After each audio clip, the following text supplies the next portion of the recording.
Yo, guys. Old Man G here, RDS back again for another match preview. This time I'm joined by the amazing Mike from Mike Talks Football. Mike, buddy, how are you doing this lovely evening? I can't lie, RDS. Hearing that intro, it made me sad. Because And I you wish. couldn't tell the audience why you felt sad hearing that intro.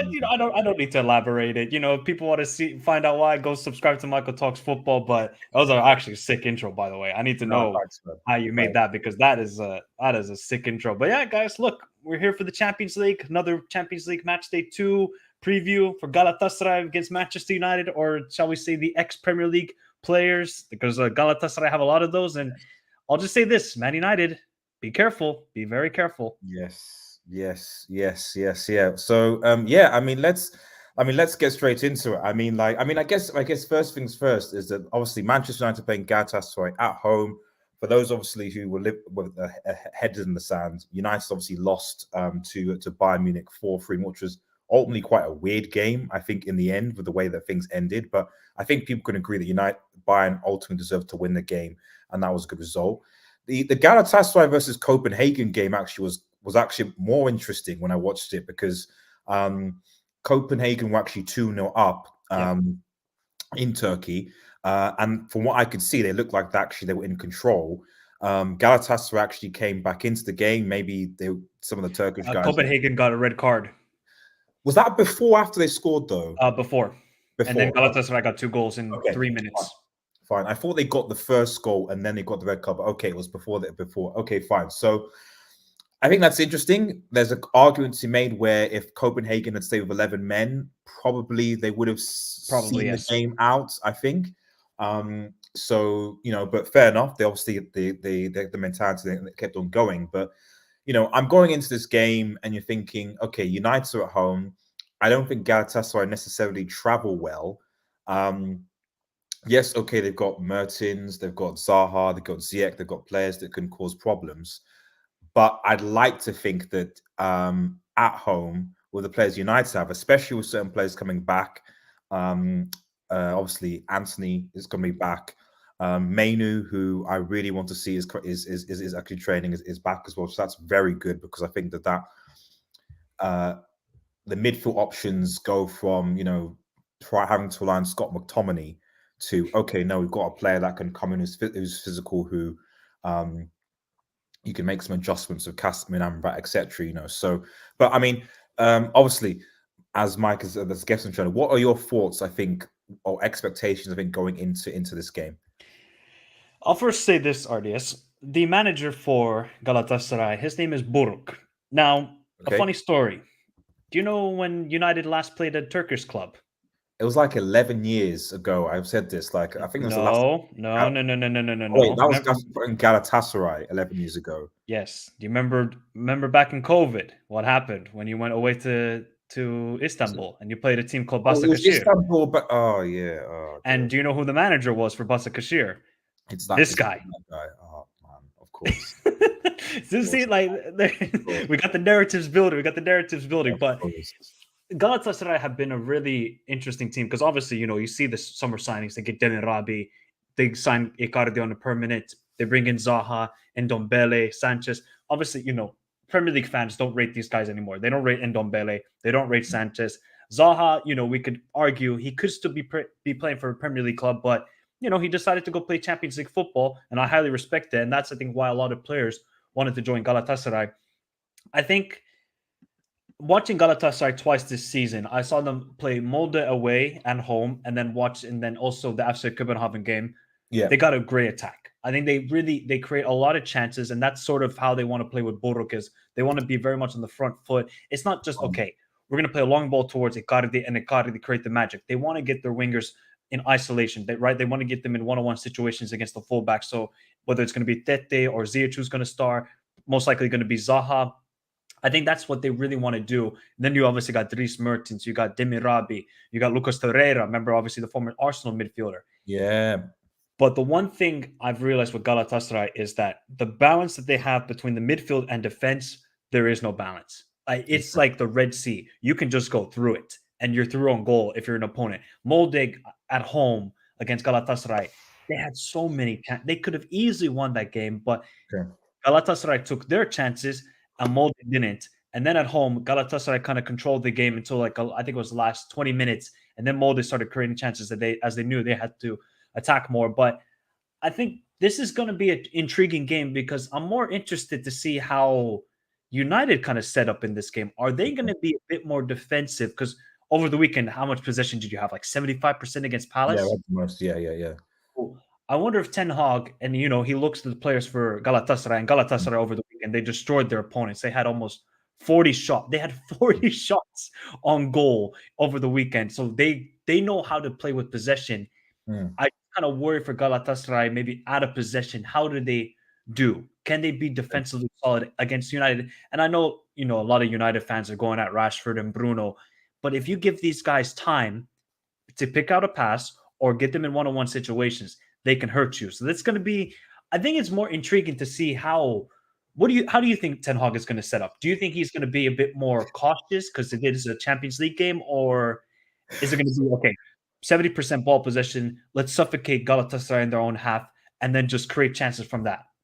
Sorry, I've just been sorry for those of you who I'm laughing. I've just been atted by HH on Twitter, who's calling out me and why he's already calling out me and YSK, saying it seems Manchester will be the L next weekend, man. You've been quite, I mean, he's will be the real L this week. Oh, this guy. Oh man, he won't. I mean, he won't, and it's fair enough. And the thing is, I want to give him his dub because he's tolerated a lot of abuse, but I don't think he kind of realizes that this doesn't change the schedule that Chelsea have in the next 6 or 7 games. Yes, fair enough, away to Fulham, look Fulham bad, but they still are playing Newcastle away, City, Arsenal, Spurs away, and so on. So what I will do is I'll just let him have his moment because I know that in the coming weeks it's not going to end well. So it's fine. Anyway, we're talking about Galatasaray and United, not about a team that isn't in the Champions League and probably won't be in next year either. Yeah, I mean, I think the thing that I'm optimistic about is that for starters, I don't think Galatasaray are going to play like Roy Hodgson in that they're not going to put 10, 11 men behind the ball, close the space and park the bus 70 minutes. That was basically, we couldn't break Palace down. It's about the possession.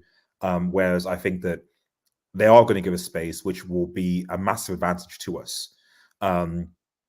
Defensively, I think that, I actually don't think, yes, okay, people still have question marks on Onana, but to be honest, I think with Varane back and with Lindelof there, and Dalot, I think we'll be fine.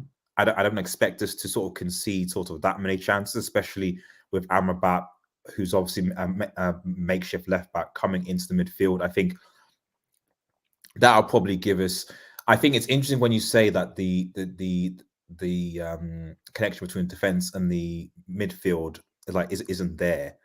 I actually think that with the players that we have and with the way we're using Amrabat, we probably will have control of the midfield.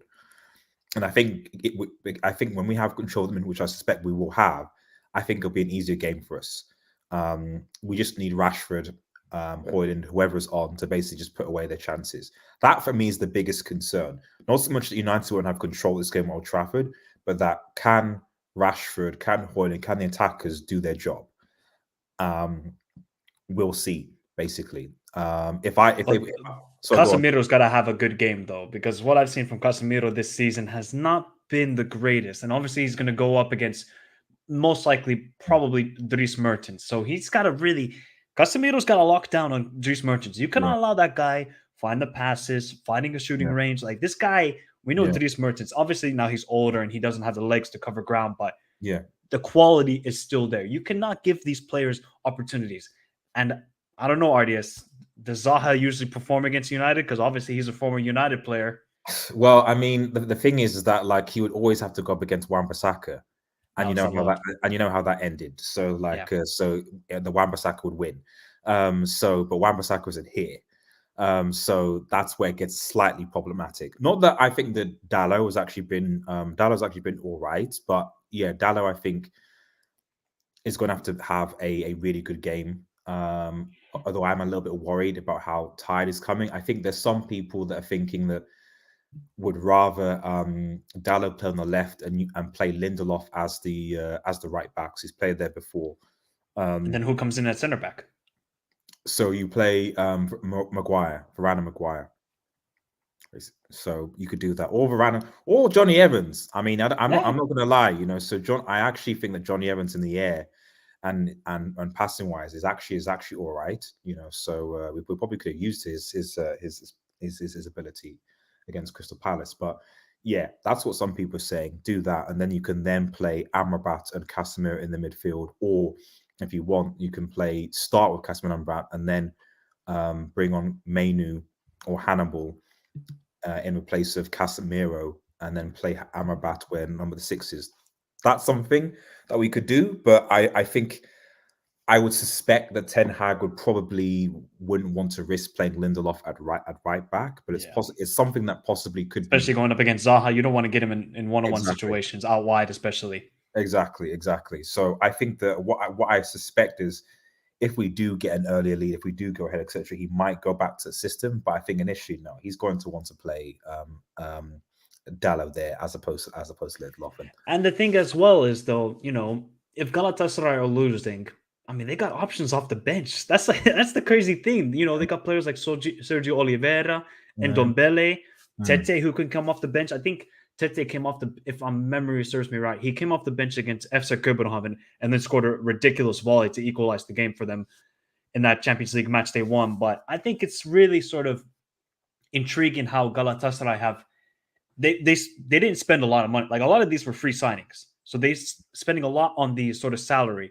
So I think for them, priority is to make it out of the group. And if they're looking how Man United are performing, and you know, confidence is low at Old Trafford, you know, there's a lot of question marks about the players, and I don't know why there's a lot of question marks around the manager, when I think it's more about the players. And that's just my humble opinion. I think Galatasaray are thinking to themselves, it's a wounded animal. We can take advantage of it. We can inflict more damage, because if Galatasaray get, you know, a draw or a win here, especially because for them, they had to beat FC Copenhagen at home. That was a must for them.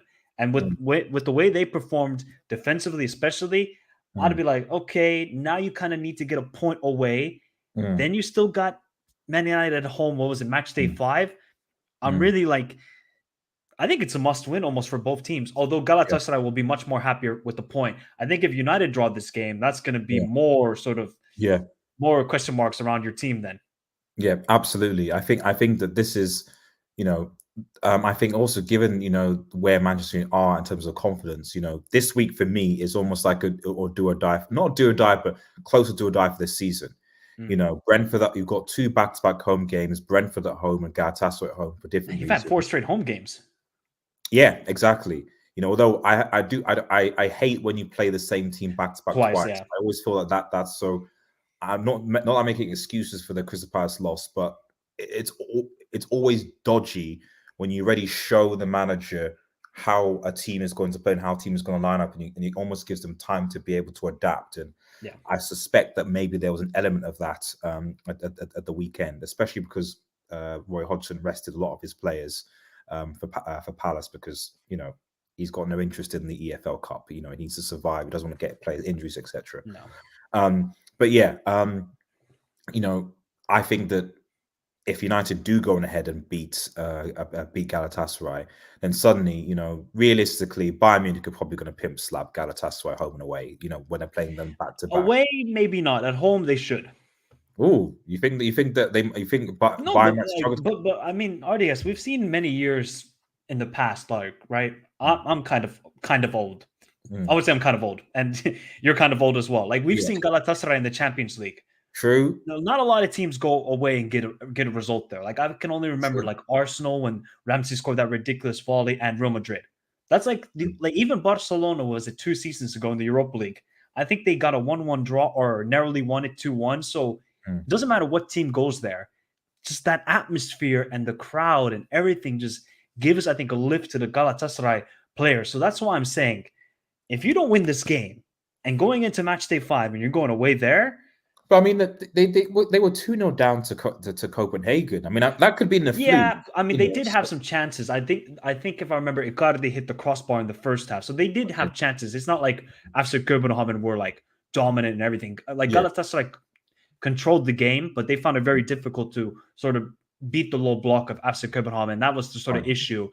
And I think over the weekend, they didn't really rest a lot of their players when I looked at their lineup.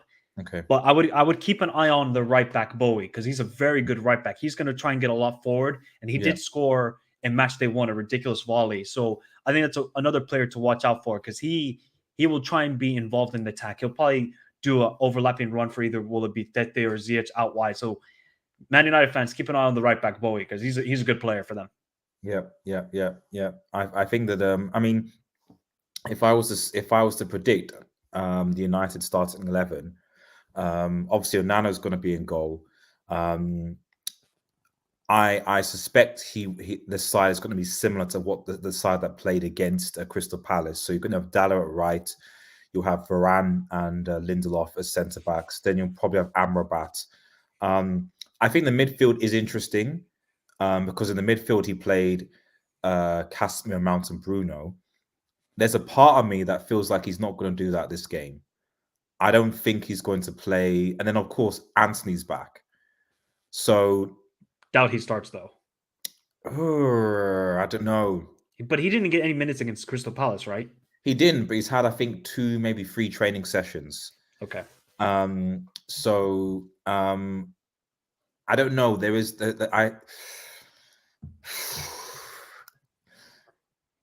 he could play.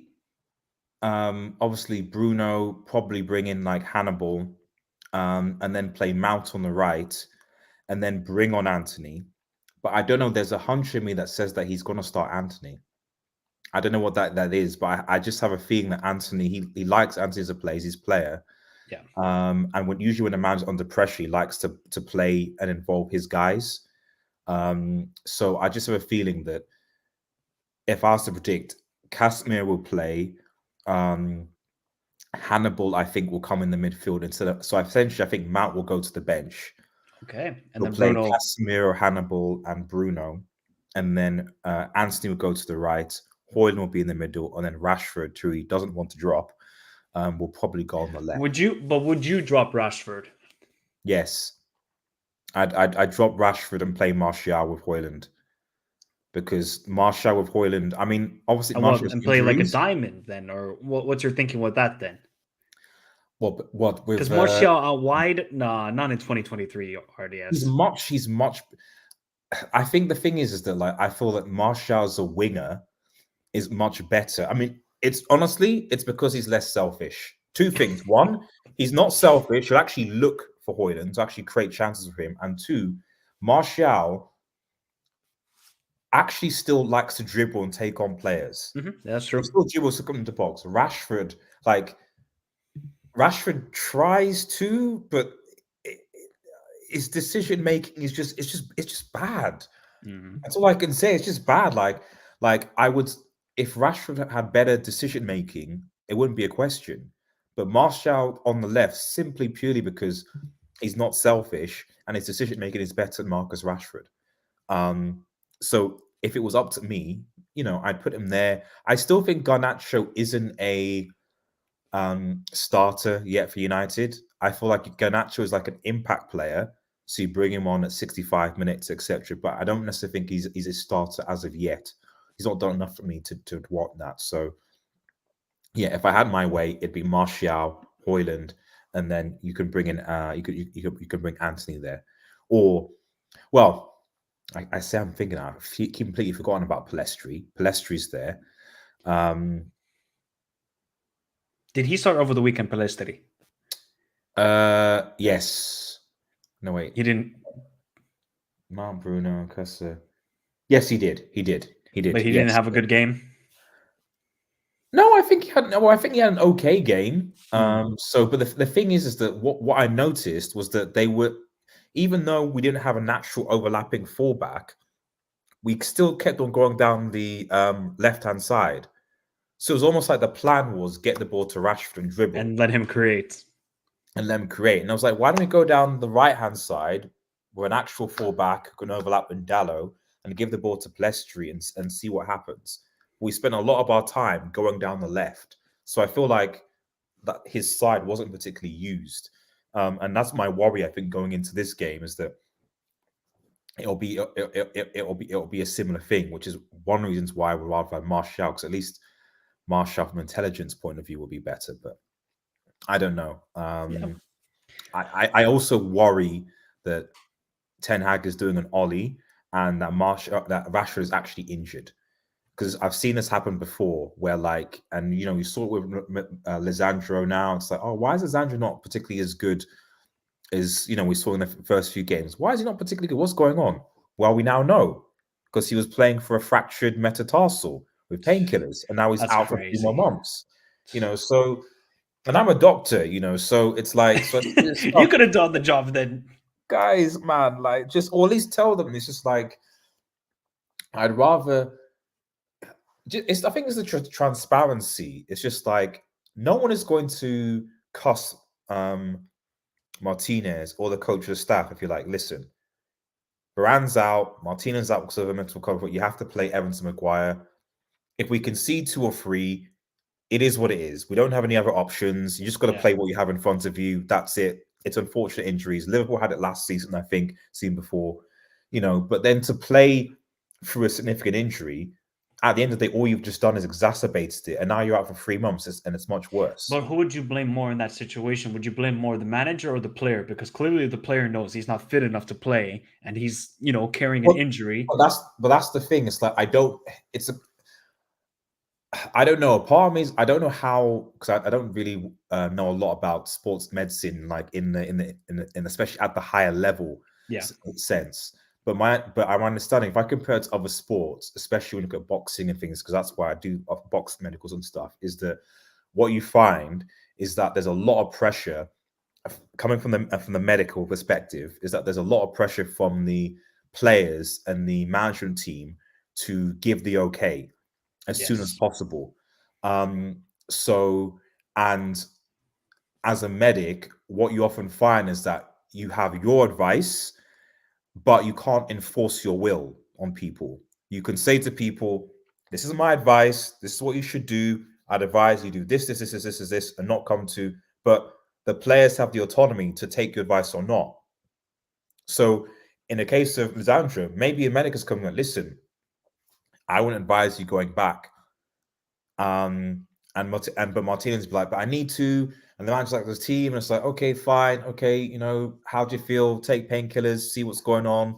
Are you okay? Yeah, fine, I can. It's like, okay, but my advice still stands. So a lot of that is, I would argue, is driven by the player. Yeah. You know, so you know, Cavani, for example, you know, it was good. Like, he was very much like, when he came, was like, no, I know my body's like this, I'll do this, and that's it. I suspect with Lisandro, especially because he went to play for, there was no hesitation to go and play for Argentina. Yeah.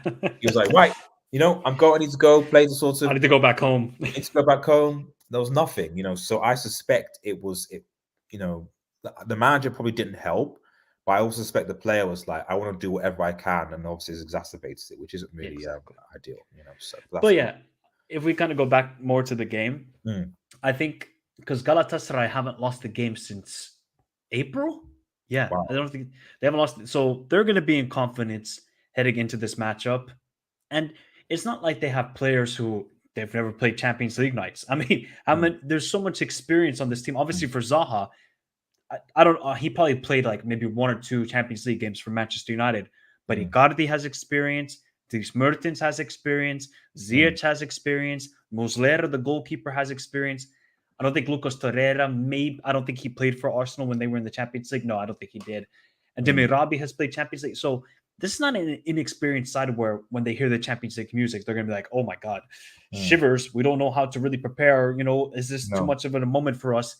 They got experience. And I think that's one thing that really helps, especially going away in Europe. You know how difficult it is to go away in Europe for any team. It doesn't matter how good of a team you are. We saw even Man City last season, 1-1 draw away in Madrid, away in Leipzig.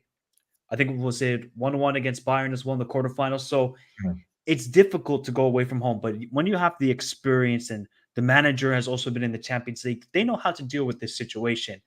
And I think, like I said before, I think if Galatasaray and their players look at it, they're like, man, United, they're coming off a loss. There's going to be you guys have to win. There's no doubts about it. You have to win this game.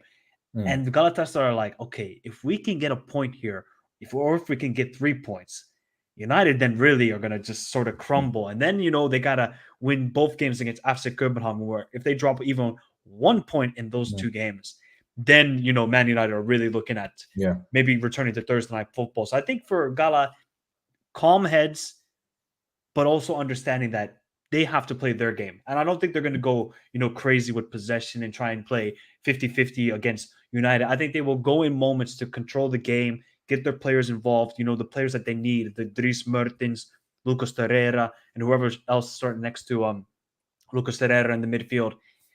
I actually think it's going to be a really high entertaining game. I think, people may assume that, Galatasaray, they're going to come park the bus and that's going to be it. I think they're going to really want to sort of bring their own game into it. And this manager, he plays a very attacking style of football. So I think it should be an entertaining matchup. Really, I'm actually really excited. As a neutral, obviously, RDS, of course, I want you guys to lose. But if I'm talking from a neutral's perspective, I think it's going to be a really good footballing matchup. And just hopefully, for Galatasaray, they don't really fold under the pressure at Old Trafford. Because I know, Old Trafford in the last 2 games, obviously, other than the Crystal Palace in the League Cup, in the league, it hasn't been great. And maybe the mood is a bit more sorrow at the moment. And maybe Gala can just say, okay, the mood isn't there. Although the Champions League is back at Old Trafford, let's do this. Let's do this. And I think for Icardi, this is sort of like Icardi is getting like a comeback in his career because we know the last couple of seasons at PSG was terrible, but last season at Galatasaray, he was unbelievable, and the fans loved him. And now they signed him on a permanent contract. I think he's found his home, and I think he'll be there for maybe another. How many years was Drogba at Galatasaray? I can't remember, but quite a few, I think, if I remember. Yeah, and Drogba, they loved him there. They loved him and Schneider, and maybe Icardi can be sort of a new Drogba for Galatasaray fans, I think. I think that if you're, and thanks obviously for that, Mike. Probably maybe I'm interested for your thoughts on Bayern versus FC Copenhagen, just the other group. The game. Oh, it should be 3-0 Bayern. Easy. It's not going to be easy because actually, FC Copenhagen are a good team as well. I think people got to respect them, especially at home. They're going to be tough to beat. Away, I think Copenhagen are not the same team, but they're a good team. But Bayern better start performing because Tuchel, I don't know what he's doing. You saw my tweet, RDS. I don't think Tuchel's going to last this season. RDS Copenhagen is a much better team and squad than last season. Also, they look very good in Turkey, so you don't know that. And Sebastian says, I reckon he plays Casemiro, Amrabat, and Mount and benches. He's not going to bench Bruno. He's not going to bench Bruno. He's not. He won't take Bruno off. But who from? Okay, obviously you haven't seen. You saw a little bit of the Galatasaray FC Copenhagen. Yeah. Who are you afraid of, and who do you think can cause a lot of threat to them, Manchester United, in this game? Zaha's the biggest one. Zaha for me is the biggest one. And he got his first goal over the weekend. It was a nice goal. Zaha's the biggest one. If Wan-Bissaka was playing, I'd be like, yeah, it's fine. Like that, I would. There'd be no worry in my mind whatsoever. Like, fine, no problem. He'll pocket him. It'd be fine. Dalot, to be fair, has looked better. Yeah, he's looked actually quite decent. He's looking good, and he's only for fullback. So like I said, I think that the strategy, I think, for me in this game is that United just have to basically be able to control the midfield, which I think we can do. If we can control the midfield and hold the ball, then I won't necessarily need to worry about their forward players mostly, because I think defensively, I think we'll be okay. I think United should take stock from the fact that before the Onana mistake, United were actually playing well against Bayern. You were the better team, I thought. We were the better team by far. We had quite a few chances. And then so that for me is the issue with United is it's the mentality issue. It's that we can play well. It's just the front line synergy right now is not the greatest.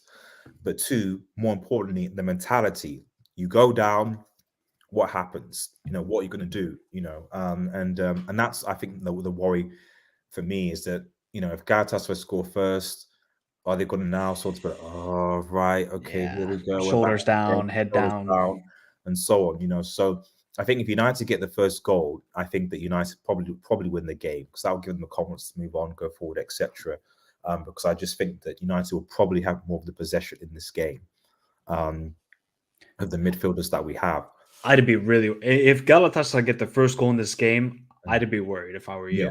I'd really I know, okay, Galatasaray are not Bayern Munich, but they have experience, right? And I feel like you guys have experience in your team, but there's no real leader in Manchester United right now, in my opinion, at least. The biggest issue is the lack of experience in the front three, with the exception of Rashford. That's a key point as well. You're relying on Rasmus Hojlund, who at the end of the day is still just a 20-year-old striker, to sort of come to you and score goals.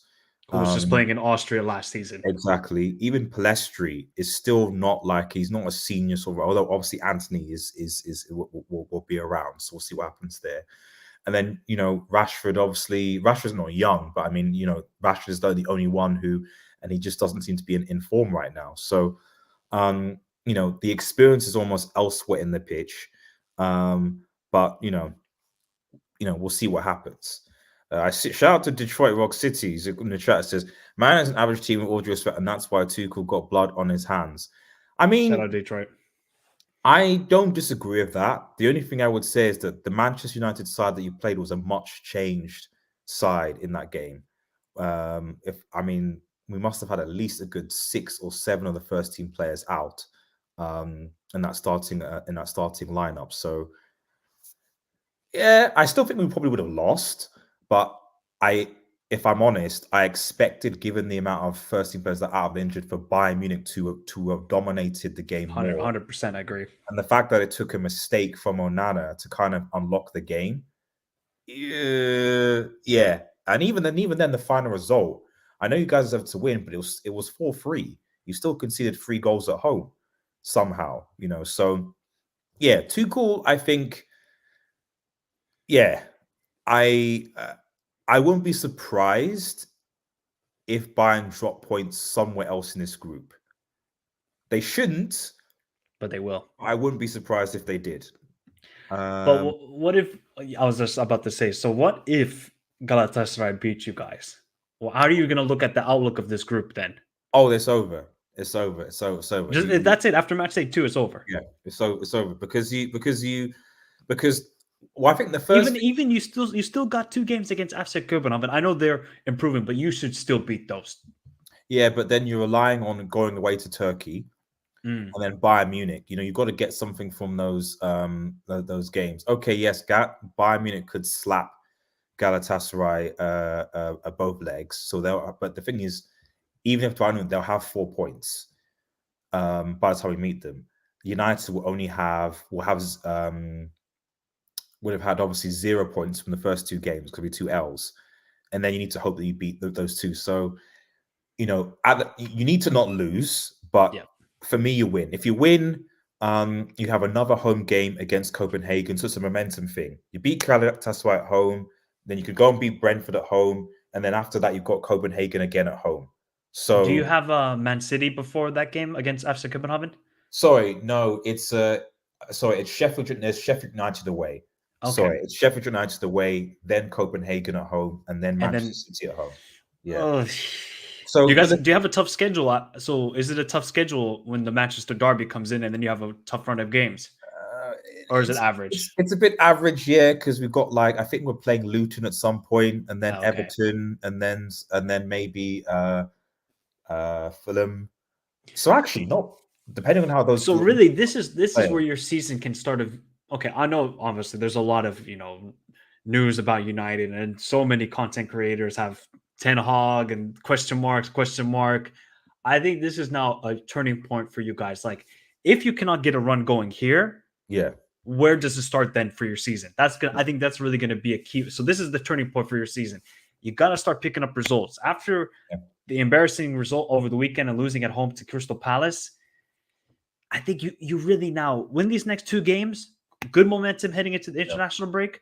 Come back and beat Sheffield United, FC Copenhagen, Manchester derby. Let's see. So Oh, Yeah, sorry. this is a We have a crucial week. Carabao Cup game at Newcastle at home. I forgot about that on the Oh, first that's tough time. though. That's tough. Yeah, but then Fulham away, then Copenhagen away, then Luton Town at home, then Everton away, Galatasaray, Newcastle at St James's Park, then Chelsea at home, and then Bournemouth at home. Okay. So yeah, fairly. This is really where you got to get your season going then. Yeah, exactly. You know, it's almost similar to how Liverpool, I think, started their season. If I recall, I think Liverpool only got, I think, 10 points from their first 7 games last season. Yeah, something like that. Yeah. But obviously, And then you thought like, okay, this is the turning point. Lose. Yeah. This is the turning point. Lose. You Yes. can't have that. You cannot have that stop go. Otherwise, Yeah. But you will you turned get to you turned it 5? around from January and you came 5th. You know, so Yep. which this season would obviously be Champions League. You know, so which you're not in. So, but I mean, going on to the score predictions, Mike, what do you see, or how do you see the scores? I still think you guys will win 3-1. Okay. I know like there's a lot of news going around. I think you guys are still a better team, and I'd honestly, if somehow Galatasaray win this game, I would be shocked. I really would be shocked. I know they got the Icardis and these guys, but if you lose this game, then there's going to be like, it's gone from like simmering to boiling point for Ten Hag, and then there's going to be a lot of questions to him. Yeah. I think there'll be. I think if he, because I think it's one thing to be away, but it's like you basically got 4 or 5 home fixtures. These are not away. You know, people couldn't say, you know, you didn't beat Arsenal at the Emirates. Yeah, you know, it's even under Sir Alex Ferguson, it's difficult to go to Arsenal at the Emirates to win. So no one is gonna, and even Spurs, like, yeah, but you know, they're doing okay, you know, doing all right. So no one's gonna do it away to Spurs. Brighton, you know, we're like, right, okay, but I mean, you should have at least put a bit more of a fight. You know, 1-0 to Brighton, okay, fine. You know, so, but if you're now losing to Galatasaray's and Brentford's and something like that at home, yeah, I think that there'll be a lot of pressure from Ten Hag. But the only thing I guess I would say, and to respond to that, well, no, some matches they didn't. It was a draw. It was a draw for Mike because it was a draw. Can you check the headset? I'll have a look. But the last time we played, I just checked. The last time you guys played against them was 2012. You had both teams had 1-0 victories against each other, and both teams progressed out of the group. Yeah, that was 2012. So that was still Fergie. September. Yes. Yeah, and Carrick scored the winner in that game, 1-0. Oh, big up Carrick, man. Man, we missed that type of DM. So I was looking. I'm just looking at your team. There's Evans started that game. Bro, man, Evans, man. Evans. That was the last Evans was starting. So there's Evans and Vidic and Raphael, Nani, Scholes, Carrick, Valencia, Kagawa, and Van Persie. Wow, and De Gea goalie. Man, De Gea. Well, yeah, was that so? But Van Persie and United though. That first season was ridiculous. Yeah, that season. Well, that was the 2012, I think. Yeah, it was 2012. Yeah, 12-13 season. 13 season. He was sick. He was great. Was that the season? No, that wasn't the season that Robin did that volley. Was that 09-10? I think that was 09-10 when Robin did that volley. What, in the Champions League? In the Champions League, when? I think it was 09-10 if I remember correctly. Yeah, it wasn't. I don't think it was in the same season. No. Yeah. No, it wasn't. No. Yeah, I mean, so I think, yeah, I hope the Manchester United win as well. But I think the biggest worry for me is just the attackers. It's just can they finish it? Because aside from Forest, where we somehow managed to score 3 goals, United haven't scored more than 1 goal. Well, okay, we did score 3 against Crystal Palace in the EFL, if you want to count that. But even in that game, it was the front. Rashford didn't play. Bruno didn't play. It was Garnacho, Palestri, and Martial. So United, on average, are only scoring in the league anyway 1 goal a game. Yeah, I was just actually I was just checking. So you've only scored 3 goals against Crystal Palace. Then you lost 4-3 against Bayern, and then Nottingham Forest. Otherwise, it's been 1 goal or no goals at all. Exactly. So the attack is what concerns me. I don't think that Galatasaray are going to spank us and put 3 or 4. So I don't think that's going to happen. If that happens, oh boy, boy. Then there's danger. And I think we will control the midfield. But I just think that attack wise, especially if he's going to persist with playing Rashford and Hojlund together. But they have to build the chemistry, though, RDS. That's the thing. Like, I understand Rashford's not playing well, and people deem him a very unselfish player. They have to build the chemistry. Like, they've had 4 games together. It's not going to just click like that. People where automatically they're going to find the chemistry is going to be all bueno. Over time, it has to build, but also Rashford has got to perform. Man, you got the new contract, $350K a week. Yeah. Oof. You got to perform, Rashford. Yeah, he's got to. He's got to. Otherwise, like I said, for me, but like I said, I have a sneaky suspicion that he's playing with an injury, and that's what concerns me. Because he did this before with Ollie, and they came out. I've been taking painkillers. It's been happening, etc. And it's just like, right, okay, I get that, but why not? You're the one that's in charge of your body, and at the end of the day, I just feel like, if you're injured, then you should be selfless enough to be like, let me at least allow another player to or at least just make yourself available for the bench if needs be, reduce minutes, etc. Tell coach, listen, coach, I'm injured. I can only play 60 minutes. Come off, etc. So I can maintain my injury. There's no point in doing this kind of bravado. I'm injured. I'm playing with painkillers. And I'm going to play 90 minutes and make the injury worse, and therefore make my performances worse. For me, that's just being stupid, and selfish, because you're not allowing a Garnacho, maybe a Martial, or someone else to basically come in and have that role, But that all said, I still think United will win, but I think it'll be low scoring. But I think it'll be 2-1. That's my prediction. I think we'll still concede a goal. But I think 2-1 to Manchester United.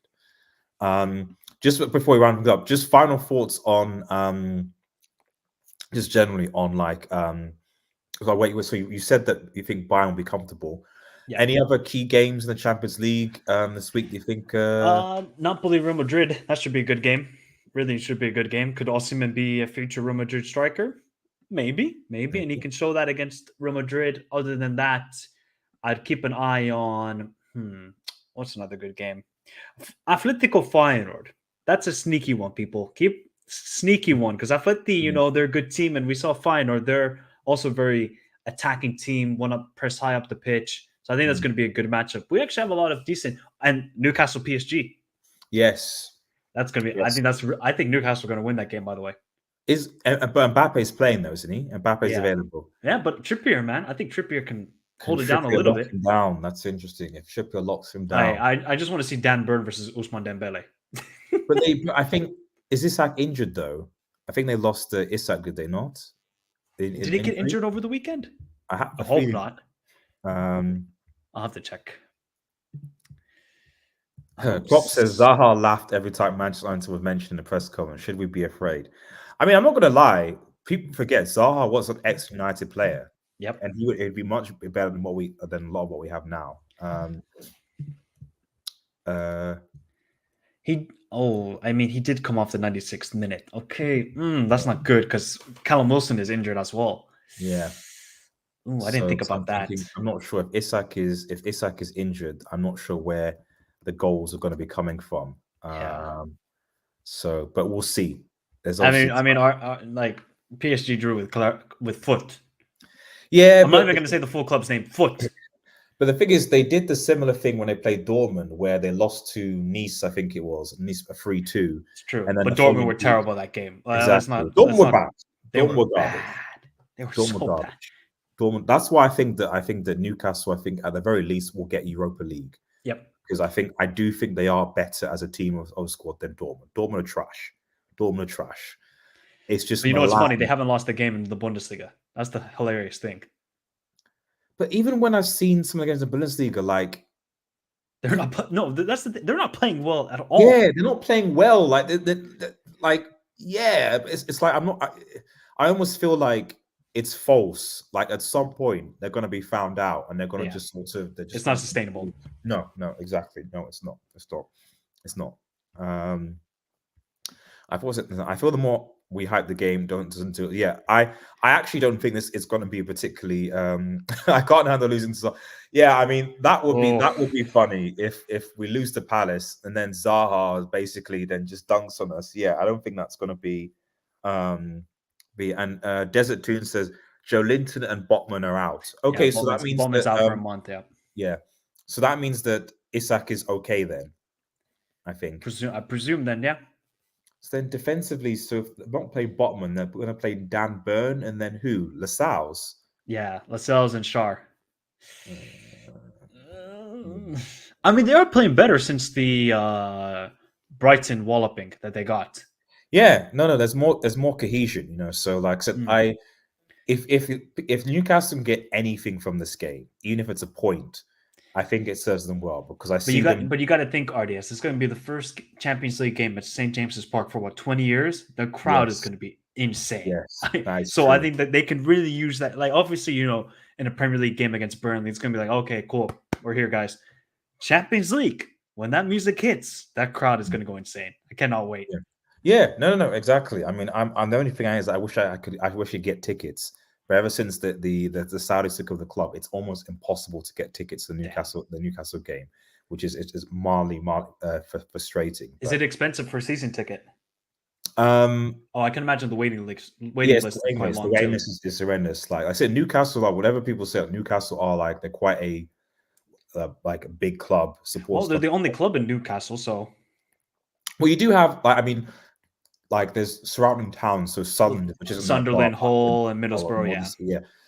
So they're there. So, but in terms of the fan base, like it's just insane. So, as soon as Ashley sold the club, like, it's just the stadium is full every single week. There's literally just no, you know, and the city centre is packed. I mean, it's gonna be crazy. So is it Wednesday or Tuesday they're playing? Wednesday, yeah. It's going to be crazy on Wednesday, just in terms of the amount. If Trippier pockets Mbappe, we will be there. Yeah. I mean, if Trippier pockets it, there's a certain guy who's calling me out on Twitter. Who? I mean, I've already said to him, I don't want to see this man. This you'll go in the Europa League, because if you see him in the Europa League somehow, then.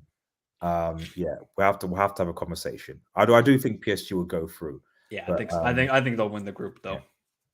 Yeah, but I'm also curious about the Milan game as well they're playing a lot better now. I mean, it's funny how Pulisic leaves Chelsea. Yeah, performing well. Even Loftus-Cheek. I've really been impressed by Loftus-Cheek. I was like, I did not see this sort of player at Chelsea. Like this guy, he's driving with the ball, link up play, had a great goal against I think it was Cagliari. So even like these ex-Chelsea players, once they leave that club, it's better for them. Yeah, no, exactly. I think if Milan beat Dortmund and Newcastle gets something, I think the back-to-back legs, Newcastle, Dortmund, PSG, and Milan are going to be very interesting. Yes. So I definitely want to see how PSG favor or play against away to Milan. You know, so that when Donnarumma goes back to Milan, yes, that's probably gonna be one of the most hostile environments we will ever see. Psychological thing from there. Can you imagine? Because even when he plays for Italy, he gets booed every time. Yeah. I think that they could potentially play into that and like shoot on sight and cause him to make mistakes and stuff like that as well. So yeah, I think it'd be interesting. And then so final question we'll be around for. Thanks everyone to the chat as well. Remember, if you're into the channel, like the vid and subscribe on you. Thanks again for everyone who won 4K subscribers. I said so celebration is coming, but I'm in the middle of an exam week, so I can't really do that as of yet.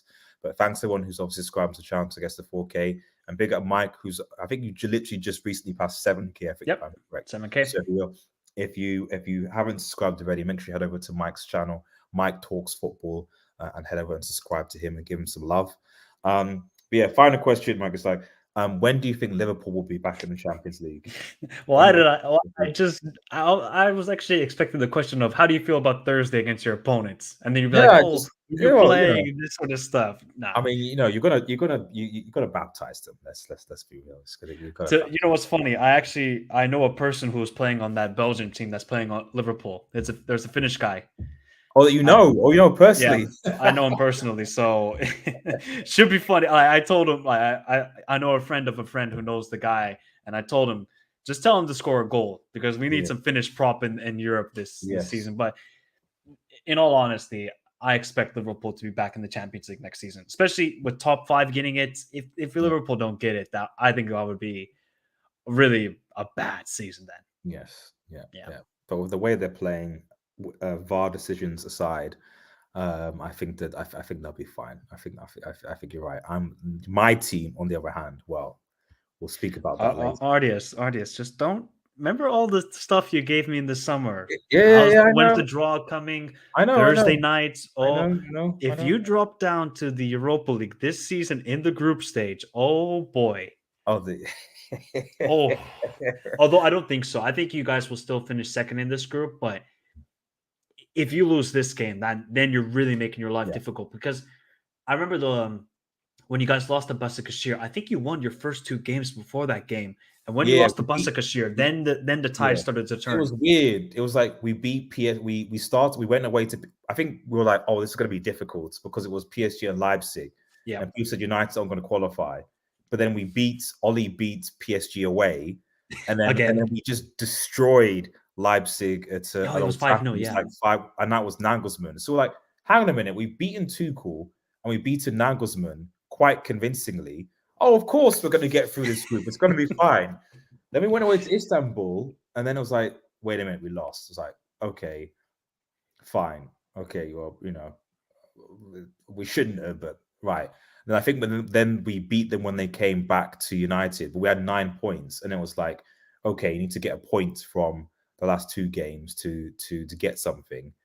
PSG beat us at I think PSG beats Old Trafford, if I recall, and then we capitulate against Leipzig. So that was one of the most frustrating Champions League campaigns because we started well, and it's like if we just gotten a draw against Istanbul, we still would have been through. Look, hey man, the Champions League, it's never granted. That's why you always every game you gotta win. You might look at an opponent and say, okay, should be beatable. And I already told Ardius about that. If that manager does it again, he's a goat in my eyes. He's a goat. Some of the players that are playing that game should also know as well. I'm looking at Rashford, Lindelof et al. That should know about that. But yeah, it's true. Fernandez, who was playing as well. So, although to be fair, that goal they scored was Matic's fault. So I'd like to think that hopefully was that the corner and Dembaba went through on goal. Yeah, Matt, that was one of the worst conceded goals I've ever seen. It was so amateur. Yeah. It was when I was like, right, okay, we need to have athletic midfielders now. We can't be relying on Eriksen's, McTominay's, even Casemiro. I love Casemiro, but he's not quick anymore. Pogba. Pogba was just injury prone, I think, plus Juju tax. But there's clearly definitely Juju tax. We're clearly a difference when you're playing Hannibal, when you're playing Mount, when you're playing even mainoo, etc. These are young, fit, somewhat physical players that are quick at least. So I know for a fact that they'll be able to come back and run and cover space. Yes, and especially Amrabat. I really think that's a good signing for you guys. Yeah. I think he's going to come good for you guys. I think right now, look, he has to play left back because you have no other choice, but I think Amrabat is a quality player, man. Yeah, I agree. I think a lot of people are writing him off because I saw a lot of Amrabat slander at the weekend. I was like, well, he's playing left back. This is the problem. This is the problem with modern day fans. Like, it's one game and then they go, oh, he's terrible, he's trash, get him out of club. Okay, if he has 10 games where he's playing poor, I can understand. One game? Come on, people. Yeah. That's like me saying to Jota, get out of my club. Because he was disaster class on Saturday, Jota. Yeah. Like, that's me saying the same thing. Like, come on. Like, Amrabat is going to be a good player for United. Yeah. Fair. Well, thanks everyone. I mean, a lot of people just coming in. Sarah make sure like the vid players saying play Martial. I did say that. I do think that we should start Martial if I'm honest. And see what happens. I'd be very surprised if Ten Hag did do that, especially Rashford signing a new contract. But if he did do that, because to be fair, he did. I think the one thing that surprised me, is that he did sub Rashford off. He took Rashford and Mount off at about, it was 80 minutes, but he did take them off. So I thought that was interesting because that tells me that at the very least, he wasn't happy with the performance. Yeah. So that may indicate Ten Hag thinking maybe I should try something different. I don't know. Unlikely, but that substitution when he did, because in previous matches, he just left him on to play and see. Against Crystal Palace, was like, no, I'm taking you off. Even though it was at 80, 79, 80 minutes, something like that, with 10, 50 minutes of the normal time to go. So maybe we might see Martial. I'm not entirely sure, but we'll see what happens. Anyway, guys, thanks so much for watching. Remember to like, share, and subscribe to Red Devil Studio. Follow us on Twitter. You guys smash the notification button. Make sure you head to Mike's Talk Football and follow him on Twitter as well. Have a nice day, everyone. And cheers. Peace. Adios.